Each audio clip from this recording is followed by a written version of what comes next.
Hi guys, അപ്പോൾ ഇന്നൊരു variety video ആയിട്ടാണ് ഞാൻ വന്നിട്ടുള്ളത്.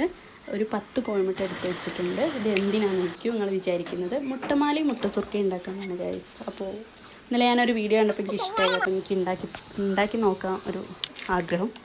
അതിന് ഒരു മഞ്ഞ വേറൊരു ബൗളിലേക്ക് ഒരു അരിപ്പയിലേക്ക് ആക്കി വെച്ചിട്ടുണ്ട്. അതുപോലെ തന്നെ വൈറ്റ് വേറെയും വെച്ചിട്ടുണ്ട്. ഈ മഞ്ഞ അരിപ്പയിലാക്കുന്ന നിർബന്ധമാണ് കേട്ടോ. എന്താ വെച്ചാൽ മഞ്ഞയിൽ ലാസ്റ്റ് ഒരു പാട വരാണ്ട് അത് ഒഴിവാക്കണം. അത് ഒരു കുപ്പി എടുക്കുക, അതിലൊരു ഹോൾസ് ഇട്ട് കൊടുക്കുക കേട്ടോ. പിന്നെ വൈറ്റ് മാറ്റി വെച്ചിട്ടുണ്ട്, അതിൽ ഏലക്കായും പഞ്ചസാരയും ഇട്ട് വെച്ചിട്ടുണ്ട്. ഇങ്ങനെ ഒരു ഹോൾസ് ആക്കി കൊടുക്കുക. അപ്പോൾ തന്നെ ഒരു ബൗളിലേക്ക് പാൽപ്പൊടി ഇട്ട് മിക്സ് ചെയ്യുക. ഡയറക്റ്റായിട്ട് ഇതിൽ പാൽപ്പൊടി ഇട്ടാൽ കട്ട പിടിച്ചു, അതിനാണ് വേറെ ബൗളിലേക്ക് ആക്കുന്നത്. അങ്ങനെ ഒരു ഗ്ലാസ് പഞ്ചസാര, അതുപോലെ തന്നെ ഈ ഗ്ലാസ്സിൽ തന്നെ ഒരു ഗ്ലാസ് വെള്ളം ഒഴിച്ചു കൊടുക്കുക. ഇതാണ് ഇതിൻ്റെ കണക്ക്. ഇത് റെഡി ആയാൽ ഇത് റെഡിയാവും. അങ്ങനെ അതായത് മിക്സ് ചെയ്ത് വെച്ചാണ് മറ്റേ വൈറ്റിൻ്റെത്. ഇത് അവിടെ ഷുഗർ സിറപ്പ് തിളയ്ക്കുന്നേരം ഇതിലേക്ക് നമ്മൾ ഉണ്ടാക്കി വെച്ച ബാറ്റർ ഒഴിച്ചു കൊടുത്തിട്ടുണ്ട്. ഒരു ബൗളിൽ കുറച്ച് വെള്ളവും എടുത്ത് വെക്കണം, നോർമൽ വാട്ടർ.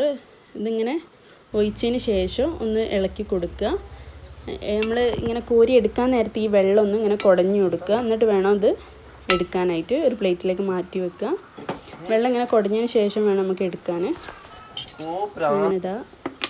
ഞാനിതാ റിപ്പീറ്റായിട്ട് ഇതന്നെ ചെയ്തുകൊണ്ടിരിക്കുകയാണ്.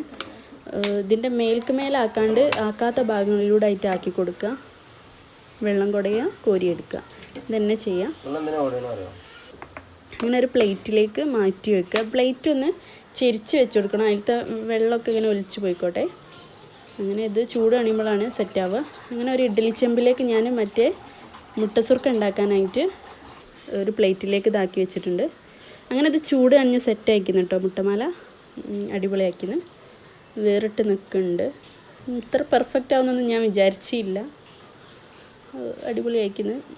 പിന്നെ ഇത് ഒരു 15 മിനിറ്റിന് ശേഷം ഞാൻ തുറന്ന് നോക്കിയപ്പോൾ ഒന്ന് നല്ല സോഫ്റ്റ് ആയിട്ടുണ്ട്. അപ്പോൾ അങ്ങനെ ചൂട് കഴിഞ്ഞ് ഞാൻ എടുത്ത് നല്ല പെർഫെക്റ്റ് അയക്കുന്നു. ഞാൻ ഇത്ര ഒന്നും റെഡി ആവുമെന്ന് വിചാരിച്ചില്ല. എൻ്റെ അവിടെ എല്ലാവരും കളിയാക്കിയേനു, കോഴിമുട്ട വെറുതെ നശിപ്പിക്കാനാണെന്നൊക്കെ പറഞ്ഞു. പക്ഷേ റെഡിയായി. ഈ ഏലക്കായ ഇങ്ങനെ മുകളിൽ കാണാതിരിക്കാൻ വേണ്ടി ഞങ്ങൾക്ക് പൊടിച്ചിട്ടാൽ കേട്ടോ. ഞാൻ എളുപ്പത്തിന് അങ്ങനെ മിക്സ് ചെയ്തതേനു, അങ്ങനെ ഇട്ടതേനു. അപ്പോൾ അതൊന്ന് പൊടിച്ചിടുന്നു, അതൊരു ഫാൾട്ടാണ്. അങ്ങനെ എനിക്ക് ഇഷ്ടമുള്ള ഷേപ്പിൽ അങ്ങ് മുറിച്ച് കൊടുക്കുക. ഞാനെന്തോ തിരക്കിട്ട് മുറിച്ചതുകൊണ്ട് അങ്ങനെ വലിയ പെർഫെക്റ്റ് ഒന്നും ആയില്ല. കയ്യിലെടുത്തപ്പോൾ തന്നെ എനിക്ക് മനസ്സിലായിട്ടുണ്ടാവും ഭയങ്കര സോഫ്റ്റ്, അത് മുറിഞ്ഞു പോവാണ്. അപ്പോൾ ഇങ്ങനെയൊക്കെ ആയിട്ട് അധികം വലിയ ഡെക്കറേഷനൊന്നുമില്ല. ജെറിയൊക്കെ നടുവിൽ വെച്ചാൽ നല്ല ഭംഗിയുണ്ടാവും. അപ്പോൾ പെട്ടെന്ന് ഉണ്ടാക്കിയല്ല, അപ്പോൾ ഇങ്ങനെയൊക്കെ ഉണ്ടാവും. അപ്പോൾ ഏതായാലും ഇത് അടിപൊളിയായതിൻ്റെ ഭയങ്കര സന്തോഷമാണ് എനിക്ക്. ഇവിടെ എല്ലാവരും കഴിച്ചിട്ടോ. എൻ്റെ മോൾക്ക് ഭയങ്കര ഇഷ്ടമായിരിക്കുന്നു. എനിക്ക് മധുരം വലിയ ഇഷ്ടമില്ലാത്തതുകൊണ്ട് ഞാൻ അങ്ങനെ അയച്ചില്ല. കുറച്ച് എൻ്റെ മോൾക്ക് ഇത് ഭയങ്കര ഇഷ്ടമായി. അത്രയുള്ള വീഡിയോ. ടാറ്റാ.